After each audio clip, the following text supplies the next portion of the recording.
Today we are talking fashion, and I am so excited to welcome style coach Loulou to Thriving in Our Forties. Loulou has worked in fashion for many years, and it is her mission to help energize and empower women when it comes to their choice of clothing. We all wear clothes, that is a given, but I think it's really important to remember that we should have fun with our clothes. So, Lulu, I can't wait to hear your advice and your tips about how we can all embrace our own identity regardless of whatever shape or size we may be. So, Lulu, welcome to Thriving in Our Forties. Well, Rachel, thank you so much for having me. I'm very excited to be here. It is really lovely to have you, and we've got lots to talk about. And we've just been on a phone call prior to this recording where you've helped me find out my energy words. And I'm just going to leave it as that for the time being, because we're going to go on and talk about it in a bit more detail very shortly. But before that, I would like to talk to you about how women are feeling during midlife when it comes to their style and the clothes that they have hanging in their wardrobe. From my own experience, and I imagine from you working with your clients as well, I feel there's a bit of a disconnect between what we're wanting to portray and what we have hanging. And I think that's has many reasons. I think it's life transitions. I think it's relationship shifts, it's career changes, it's children's growing up. It's about having an outdated wardrobe and not being able to update it, whether that's through trends or just through a changing body shape as well. With the onset of perimenopause and menopause, we've got all these different things happening. So understandably, I feel clothes are going to get pushed to one side, and we're not going to have that time to think about how we want to come across or how we want to portray ourselves. And with that disconnect, there might come a bit of invisibility as well. You just kind of blend into the background. So I'd love to ask you, from your own experience, how have you found women during their 40s and beyond? How do they like to represent themselves through their clothes, but how is that coming across in reality? Oh, thank you, Rachel. Yeah, I mean, you put it so beautifully. I think there is so much, so many demands from whether you've got kids or whether have more pressure at work, or whether it's just that shift now that so many of us are working from home. And how do we actually have that balance of putting yourself in clothes that you really do like and having the headspace to understand what that is? We all want to feel confident and comfortable in our clothing, but it does take a little bit of effort. There isn't really any such thing as effortless style. So how do we start carving out that space and time, even if it's very small, so that we can really get clear on what we want our clothes to do for us? And I suppose that's really where I try and help people, is to move away from the kind of that confusion, that overwhelm, and actually sometimes have a bit of a reality check. I think sometimes the challenge in our 40s is that we do have to be kind of accepting of where we're at. Like, what are the actual demands on our life, and therefore what do we need our clothes to do for us? A lot of the women that I work with are either caught up in that place of just like chasing the trends, and so Yeah. they're buying a lot of stuff, and they've got very little intention behind whether it's right for them, whether it's even what they really want, and whether it really fits their life. Right. I think that's the thing, isn't it? I think it's a case of you are trying to fit in, or you are trying to seem relevant, or you're trying to seem up to date and modern, whatever the term that you want to use. There is that kind of thought being, well, if I'm wearing what's in the shops, or I'm wearing what the latest celebrities wearing, whatever it might be, you kind of feel, like you say, you feel a bit more visible, like, yeah, you feel kind of cool, for want of a better word. But it's very different how that could work in your day-to-day life. Yeah, and it's one thing being visible, and it's one thing feeling authentically like yourself. And we want our clothes to do both for us.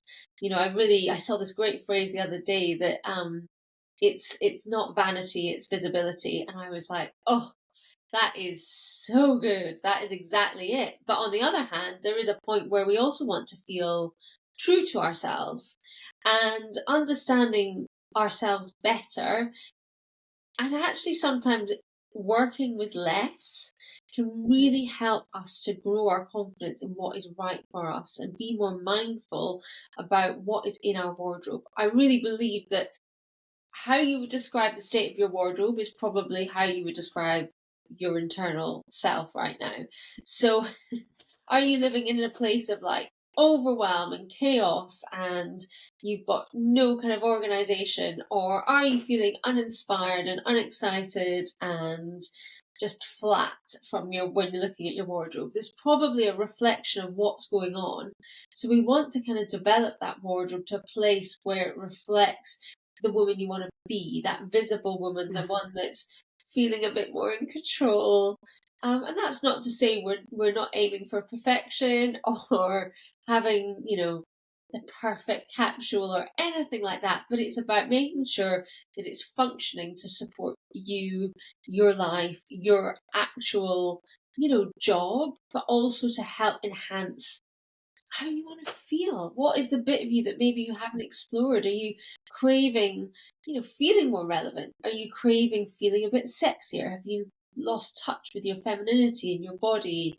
Are you craving, being a bit more experimental? I think clothes can really allow us to tap into exploring sides of us that either we've forgotten about or maybe even haven't explored in the past. I think now is a very good time to go and talk about your work in a bit more detail, because I've worked in fashion and I've done something similar to you in terms of I would go to people's wardrobes and I would look through their existing clothes. But how my approach is very different to yours, that I worked with body shapes. And so I would identify whether someone was a pear or an hourglass or an apple, whatever. And then I would find clothes to complement their body shape.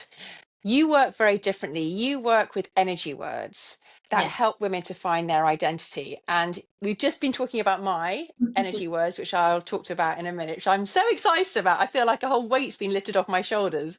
It's wonderful. But before we go and do that, could you tell us more about your story method and what are the energy words that you're talking about? Well, I think there's a lot to be learned. Listen, there's a lot to be learned from understanding your body shape and understanding what complements your figure. The issue I've always had is, to me, I get a sense of somebody and who they are. And I never felt that understanding I could be in a flattering outfit and I would not feel like myself. And I'm really interested in how do we get to a place of knowing who we are and feeling settled in our skin. I also think that the challenge, not the problem, the challenge, there's going to be a challenge in any way that you learn about yourself and your style, but the challenge with somebody coming and telling you about this is what you suit is that, number one, you then have to go away and be a good little girl and follow all of her rules. And what I really struggled with, and this is the rebel maybe within me, is like, well, what about my rules? What do I want? And I think that part of what I do is really helping people to understand they have an internal compass, an instinct within them of what suits them. Now, they may not have had the knowledge to kind of understand, all the shapes that are out there and what's modern right now, the brands that are available to them. And that's really where we can step in as stylists and support that. But I want to help people connect with that inner knowing and that instinct Yeah. so that they can really start to say, well, say for instance, so your words, do you mind me sharing your words? No, please do. Go for Okay, so it. your words are feminine, strong, and vibrant. So one of the things about, for instance, if somebody's word is feminine, it'll often be that their body shape needs that femininity to feel like themselves. So traditionally, it might be that, well, actually that person has an athletic, body shape. Therefore, we need to do some more draping or softness, or perhaps we need to extend the shoulder lines so that we have then more of an enhanced waist. Make sure you've got a belt. Blah blah blah blah blah. All of these things. You literally just described me. Yes. I know, Exactly. but if we go from a place of saying, right, well, how do we make you feel more feminine? We're probably going to have the same results, but you're going to come from a place of, okay, how do I want to explore what femininity looks like to me? Oh, I can see that when I don't have that extended shoulder, it makes me feel straight. It makes me feel boyish. And that's not how I want to feel. I want to feel feminine. So it allows somebody to start building up and developing their own confidence. And it's not about following the rules. It's about discovering and developing and being curious about what feels great. I think I've just always had a challenge with the word flattering, and it's that for me has given me the ability to dress someone and for them to dress themselves without using that word.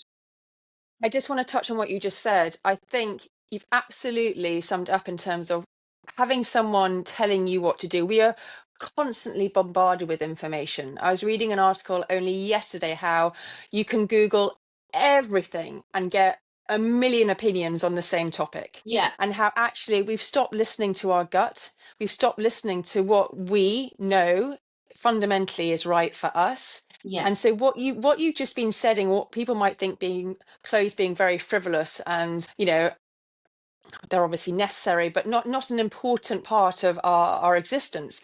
They are an absolute true reflection on who we are. And so if we can tap into and be like, well, like you say, what does it mean to be feminine for me? Well, it could be the print, or it could be the fabric, or it could be how I hold myself. I think that says a lot more than going into a shop and being like, right, well, I've been told I can wear that shape because it's going to flatter my waist, or I can't touch that jacket because it's got padded shoulders. Whereas if you take that away from it and just think, well, how am I going to make this work? Does it fit in with that energy word? I think it gives you so much more freedom and so much more creativity. yes, but still gives you that anchor. It still allows you Yes. to then be grounded in that decision and have that knowing of like, oh, I can see why this isn't for me, even though I might like it or admire it on someone else.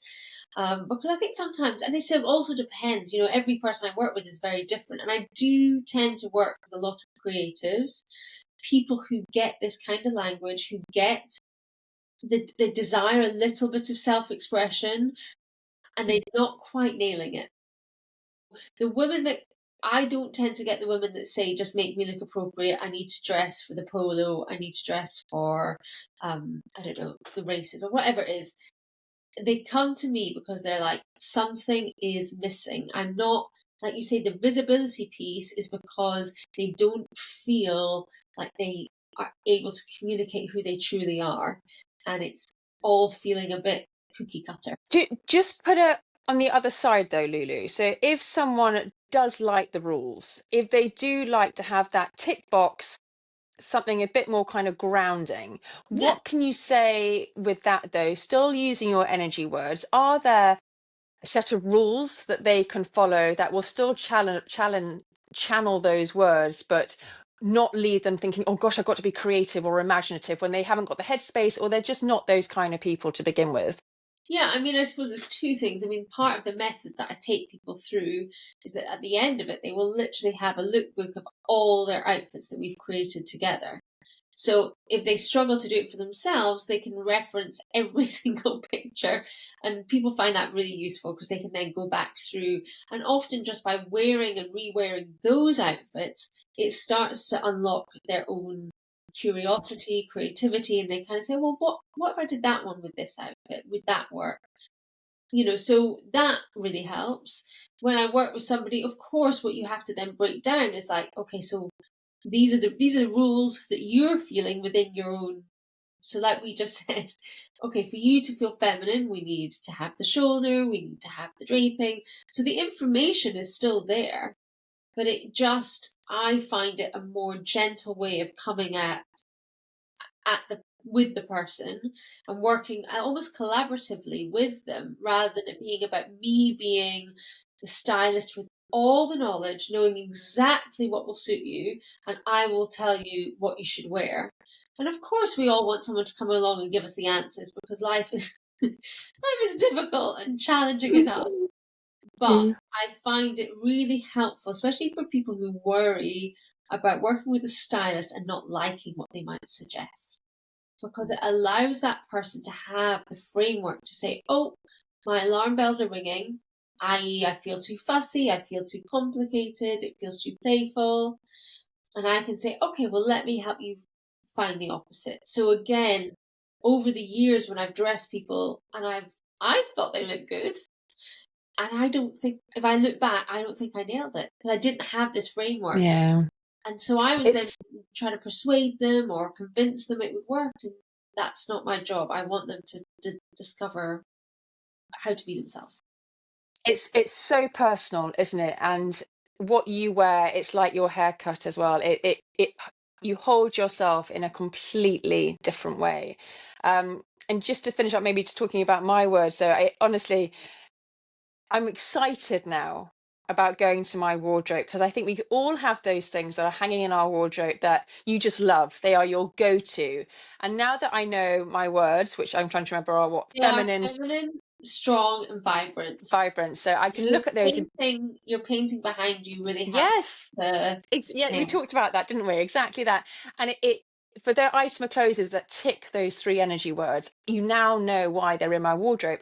yes. I've also got quite a few pieces that are hanging in my wardrobe that I look at and I love the color or I don't love the shape, and there's things that need a bit of work. And we touched about upon this on the call.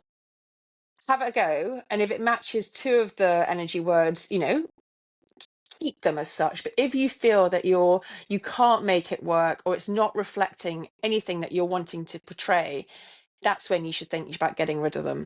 100%. So often, if it's probably the pieces that you're struggling with are one of your words.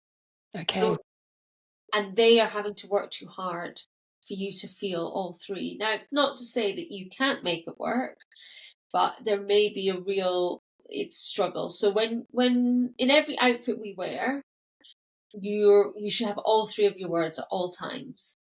So it might be in different percentage amounts, Okay. but they should always be there. So that would be, for example, maybe through accessories or a lip color or a Yeah. shoe, whatever. It doesn't have to be an Yeah. item of clothing as such. Okay. Yeah, I Okay. mean, and that also can help sometimes with your hair decisions. Okay. So, for instance, I have a slightly more elegant, impactful earring on today. So I put my hair up to kind of add in, and it's a bit more playful and silly and fun. So therefore, I did my hair up more for the kind of cool and maybe a little bit more elegance. Whereas if it had been down, I think it wouldn't. I don't know. It just can help you then get clear on the tweaks that you need to make and add in, and just give you that. Even if it's you saying to yourself, "Why is this not working?" Or it Hmm. feels to this, it feels to that. Because when you look at people who are naturally very creative or very good at dressing, I was watching Trini the other day and she did this without even blinking. And the reason I developed this was I was watching people who were creative and she was trying on lots of different outfits and she put something on, she was like, oh no, that's too playful, oh that's too masculine, that's too, and she would adjust her route accordingly and almost do the opposite and add in the next thing that just counterbalanced the problem. And she then at the end got to the outfit that was correct for her, and that was probably because it was all aligned with her three words.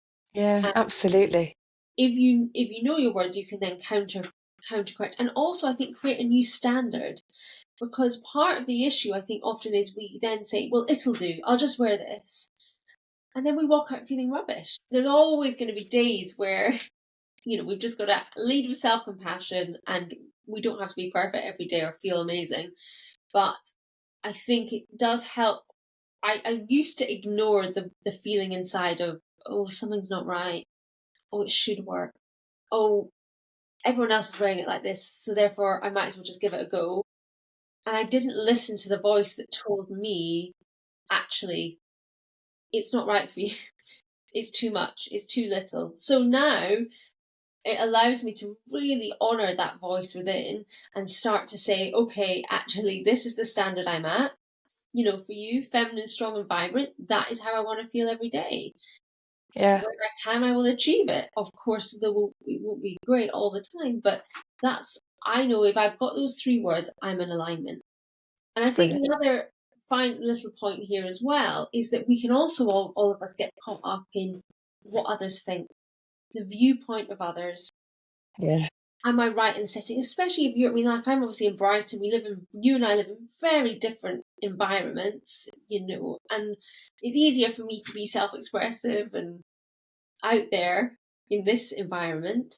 But, there's people I work with who live in the countryside, who want to be themselves, but are worried about how people might react. exactly. What I've found is really helpful is when you've got your words, you can have a little word with yourself before you're leaving and say, do I feel all my words? Yes. Are there any alarm bells ringing? No. Is it just the worry of others? Yes. Well, then you just got to crack on, because that is Yeah. who you are, and start raising the vibe of the room, start lifting what the average is doing, and be an inspiration to others. I think that is brilliant. Absolutely brilliant. I wanted to go from being true to yourself to what do you find a lot of your clients are saying as their energy words? Are there quite obvious ones that people in their midlife automatically turn to? Or are they more varied in their descriptions? Well, obviously, if you ask somebody direct, they'll just give you generic things like, I want to be comfortable, confident, stylish, effortless, modern, maybe. And part of the reason, as we kind of nodded to earlier, is that I don't do it by asking direct questions. So I get you to think about your 3 to 5 favorite objects. I picked, I was the one that said about your beautiful painting, because art can be such a great way to connect to actually who we are.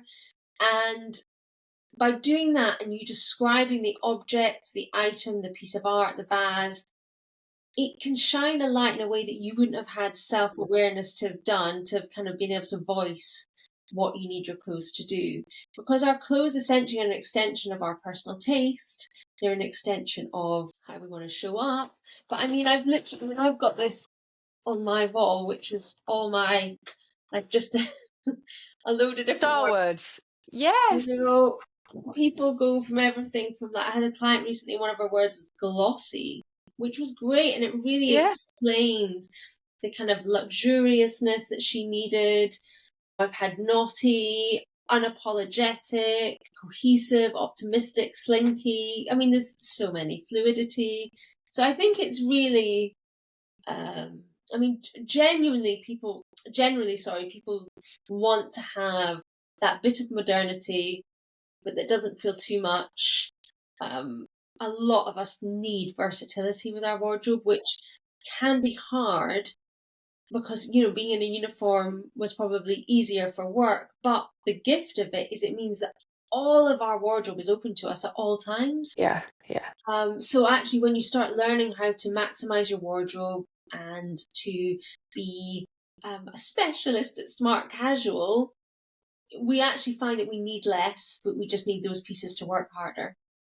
Exactly that. And I think with the onset of obviously working from home, when we don't have to wear that uniform, it can be very easy to fall into comfies, whether that's, baggy clothing or the fabric that you're using. And I do feel sometimes you do have to push yourself slightly to make a bit of an effort, because Yeah. otherwise you end up using such a small proportion of your wardrobe that you're not making the most of what you can potentially have in front of you. Yeah, and I think it's so important, if you are in your, slobbies at home, buy some slobbies that you like. Buy some slobbies that are your word. I've got Yeah, I've got yeah, my true. favorite tracksuit bottoms, which I can also dress up with the heel, look fantastic, from one of my favorite brands. But they're also my comfort when I get home. I have a beautiful pair of summer pajamas that I can also get cozy in, but they make me happy too. Um, don't hang on to stuff. For me, anything that makes me feel like I'm a teenager or in my early 20s or a student, I let go of. It's out. It's out of there. It's in a black bag. It Um, is. I think, as we've talked about, clothing is obviously very personal. And if it's okay, I'd love to just talk about you and your journey Yes. today, up to today. I think it's the purpose of these podcasts, really, to obviously get your expertise, but also understand and be inspired by how you've gone from your old self to currently your new self. So if you're happy to talk about it, we mentioned briefly about on a previous call, you've had postnatal depression, you've struggled with your own body image struggles. So how did you begin to work through those, and what led you to become a style coach? So how did I begin to work through those is a very interesting question. I think the universe kind of forced me to work through those when I Okay. had my daughter. I had had a retail career for 15 years, working at some of the biggest retailers like Anthropologie and Hobbs, running large teams of people, styling people day in, day out, and training people to style people. And I thought, right, well, I'd started to build up a bit of a business before having my daughter. And I thought, okay, I'm going to jump and I'm going to start a new business, move to Brighton, have a child, completely afresh. And actually, what I was then faced with on the other side of it, when my body shape had changed, 4.5 stone, heavier than I'd been before, with a child, I suddenly realized all my insecurities, whether they were my body, my belief in myself, how much I actually liked myself, which wasn't a lot, really came to the surface. And when I was suffering with postnatal depression, there was two little things that really three things actually, very small things that kind of got me moving in the right direction and disposed towards this. Number one was Elizabeth Gilbert, who wrote Eat, Pray, Love. Yes. She wrote an amazing book called Big Magic. And that's what set me off on a journey of creativity. I went to a very academic school and I never thought of myself as a creative. And that really helped me to tap into the fact that maybe I was, and that actually the fact that I was so good at creating solutions for people was my creative mind. That I must lean into that. The second thing was that bit of optimism. So I remember every day I would, even when things were pretty dire and I didn't know how I was going to, make any money or build a business, I would just say the little things that I was grateful for. And I was quite insistent on doing that every day. So is that a bit like journaling? Sorry to interrupt. I Is would that literally right? just, as the kettle boiled, I didn't have time to journal. It was those days when Lola was so little. I would just start with, like, when I was in such a deep, dark place, one of the things that the book talked about was when you are scanning your body, even if you feel there is no hope, you feel so dark, you don't know how to get out of it, there is always one little cell that is alive and lit up. And if you can just focus in on that one little cell and try and expand that. And I suppose doing my gratitude, even if it was just saying, it's a lovely sunny day, or I'm okay today, I have food, I have, a loving husband, just small things, a phone call from a friend, a text from a friend, I would just lean into that and just remind myself of the small, small wins. We also used to do wins at the end of our day, my husband and I, to just make sure we went to bed on a positive head, in a positive place.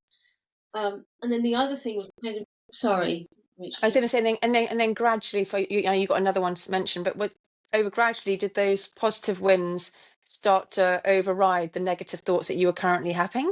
Well, yes, definitely. And I think getting out, being physical, walking, Okay. I have a lot of courage as well. And I think I just pushed on through the fear. Yeah. And then I suppose the third one was about, I remember having this navy leather handbag that I'd had from my Anthropologie days, and I described it and I wrote down it was cool, contemporary, elegant, useful, and I thought, I don't know who I am, but I love that bag. So Mhm. why don't I just use those words to help me make some decisions on who I want to be and how I want to show up? And that was kind of where the Style Words first iteration kind of came from. That is amazing. And I think by taking things away from the I and making it third person, you can be so much more diplomatic and generous with your description, can't you? I think as soon as you make something personal, you automatically become a bit more negative, or you be a bit more unkind to yourself. But if you're talking about another person or another object, like you just described about your blue bag, automatically you're looking at the positives and what amazing qualities it has. Yeah, that's beautiful. I've never heard it so eloquently put, but that's exactly it. And I think that I've also come from a place of not being very kind to myself. I have no relationship with my father, and I believe, is a narcissist. And so the way that he made me feel, and my low sense of self-worth um, massively, you know, it came out after having a child. I really genuinely thought I was going to mess up my daughter. I didn't feel like I could have that responsibility. It really, I had to work through so many of my demons. And clothes allowed me to, doesn't matter what I was feeling, I showed up. I also didn't have a lot of money, so what it's really lent into is helped me to be more creative, and I've had to work with what I've got, and it's helped me to really maximize my own wardrobe and see the potential even when I felt there wasn't. And this is again that reflection of, doesn't matter where we're at, that wardrobe can really help us to challenge ourselves and step into the woman that we know is within. And also for those days, those months, whatever it might be, when you need to show up as someone else just to give you that strength to get through the day, then Oh, those clothes can give you that power, can't they? Almost also. I think what's also really beautiful about the words that you're using, Lulu, is that they're ageless. And I know this podcast is very much about midlife and thriving in our 40s, 50s, and beyond, but also thinking about younger girls now growing up when they are bombarded with images on social media. There's no filters anywhere. I think to instill at as young an age as possible about knowing your self-worth, knowing what you want to be, knowing how you want to come across regardless of shape, size, whatever it is. I think that it's a really, really powerful message that we can start telling our daughters, our nieces, our grandchildren, whoever it might be, that, let's focus on the positives and show yeah. those off. And you also, like, I was speaking with a mum recently who was taking her daughter shopping for a prom dress, and she was quite anxious about it because they hadn't had a lot of positive experiences in the fitting room Yeah, previously. And I said to her, you need to stop talking about flattering. You need to stop talking because you're talking about her body, and her body is yeah, changing. And it's a very, the problem I had was that I would have my mum with best intentions, who's got amazing style and is an incredible woman, but would say, just as every other mum would say, but darling, that's not flattering on you. yeah, And that yeah, was her trying to help, but that made me feel fat and dumpy. And I have a very short waist, so I don't fit in things easily, dresses in particular. So I said to this woman I said, stop talking about her body. Say to her, how do you want to feel at your prom? Are we going for cool? Are we going sexy? Are we going mature? Are we going elegant? Like, what are we trying to do at this yeah. prom? And as soon as you do that, then when she walks out of the fitting room, it's not about saying, oh, darling, I don't think that suits you. It's about saying, how do you feel in that? Right. Well, then it's not how you want to feel. So therefore, it's not the right dress. So therefore, we That's keep moving. amazing. And it's so much more compassionate and a kinder way of dealing with it. I think it's a very clever, it's a very subtle way of doing it as well. And again, you're taking it away from you look unflattering, but what is it that we want to create? What is the energy that you're wanting to give off? Yeah, and we can blame the dress, number one, because it didn't fit you, Yeah, not the person. exactly. And Exactly.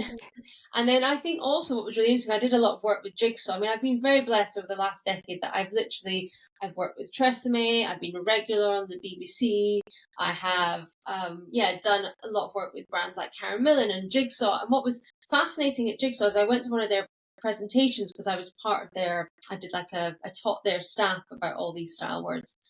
And when I listened to the creative director trying to talk all about the collection, the amount of adjectives she used in her description of the collection was incredible. And that was how they put the collection together. We wanted this to really speak of, I don't know, the Scottish Highlands and the rough kind of, textures and the kind of, how hardy the person was in that setting. And there was all these descriptions and adjectives of the collection. And I thought, when you listen to creative directors, this is also how they speak about Yeah, clothes. They're not yeah, absolutely. speaking about clothes that, well, this will look good on this woman and flatter this one. It's the power of the English language, isn't it? Or any language, obviously, but that those adjectives that we can use about what we want to create. Yeah. But if people haven't obviously got their energy words in their head, they don't know what they are yet, but they're obviously feeling a bit, well, not obviously, but they might be feeling a bit lost. They're looking at their wardrobe and they're feeling a bit disconnected. They're feeling a bit invisible. What are the first steps that they can go through? Well, I think, I mean, obviously they can come do a Style Words consultation with me, but if what they can also do is a bit like I did with the bag, or a bit like we did with your painting and your favorite Yeah. objects, just describe something that you love and just see what comes up. And then I would say look in your wardrobe and really get clear on what are your without fail. So the things you rely on that work all the time that you do love, pull them out and put them to one side. And just have that as almost like the beginning of your capsule. Because I believe that genuinely everyone has a capsule lying Yeah. within their mess. Yeah. um, then I would pull out your maybes, the pieces that you're like, okay, this I feel like this has potential, but I don't quite know where to take it. Yeah. And then the things that either, genuinely don't fit your body, make you feel absolute pile of poo when you put it on, or something that really makes you feel so blue and you keep ignoring it, really push that to one side. Yeah. If it doesn't fit but you love it, still don't have it hanging. Stick it under the bed, in the loft, find a different space. Just make sure that what you've got in your wardrobe you can fit into, and then you can start working out your relationship with each piece. And knowing that when you put it on, it's going to make you feel the best that you can feel for whatever that occasion might be. And I love the fact that you said about having a capsule wardrobe, because you read endless magazines or articles about you need this, this, and this as your capsule wardrobe. It completely depends, doesn't it? It depends on your Yeah, lifestyle. It depends on obviously yeah. your personality. It depends what you consider a capsule wardrobe. And it very rarely is black. And often in these, it often is said that it's black trousers and a white shirt. And it's very rarely that. Yeah, Yeah, it's exactly. often in those softer tones, often like a cappuccino, or I don't know, like a great shacket. It's often those in between pieces that kind of do lots of different moments in your life. Um, Exactly. Start with what you've got, and I would say maybe challenge yourself, ideally every day, to try something that you haven't worn in a while and give it a go.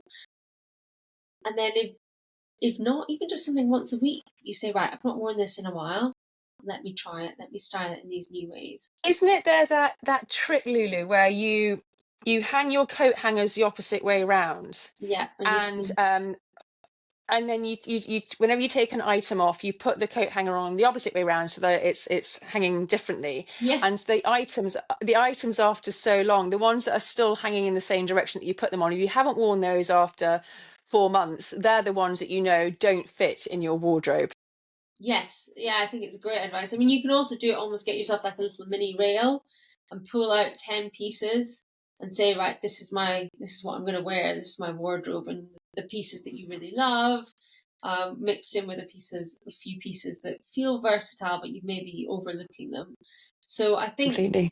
any way you can reduce your overwhelm, and take back a bit of control. So even if it's say, right, I'm just going to sort out my pants and my bras, chuck away anything that's got holes in it, make sure they're all in one place, fold them fairly nicely. It doesn't have to be Marie Kondo, levels, but have something that at least feels, organized, and do one little corner, because that can often really help.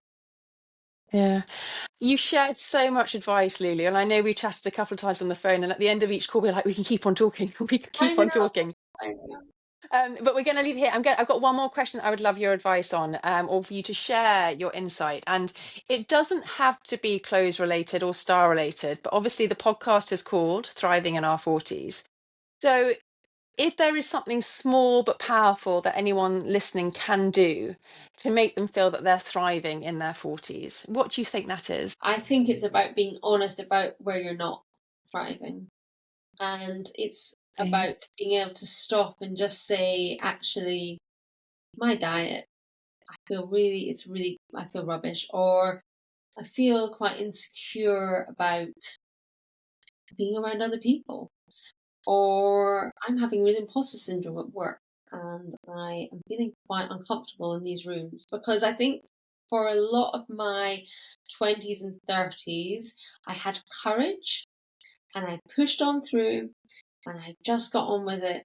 And I think what's been really refreshing about turning 40 and hard, refreshing and hard, is that I'm actually just having to be honest with myself. Like, I'm actually a very sensitive person. I think I'm more introverted than I ever thought I was. I was always the party girl. I was always, was brought up in a family that was always getting people together.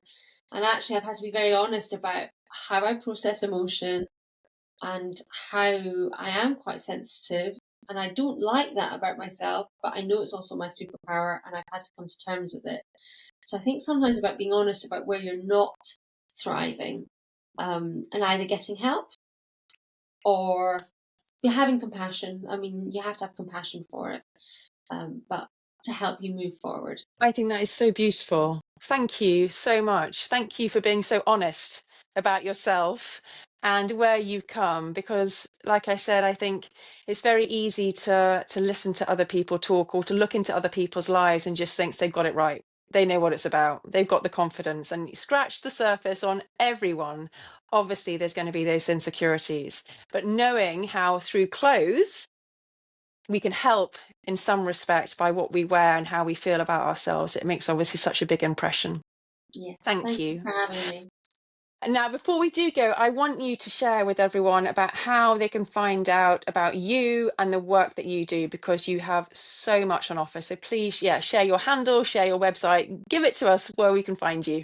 Okay, so my website is louloustory.co.uk, and it's Loulou spelled Loulou and story like story in a car park. And I'm also the same on Instagram, Loulou Storey _stylist, and on LinkedIn as well. I have I have two newsletters. I have one that you should come join, which is our monthly newsletter that goes out. And I also have a Substack, which I'm really enjoying growing at the moment. So just get in touch, drop me a note if you've heard this, because I love hearing about your experiences too and your relationship with style and what kind of hit a nerve. Absolutely. Thank you so much, Loulou. And no doubt we'll jump on the phone again very soon. Yes, I can't wait, Rachel. Thank you. Take care. Bye.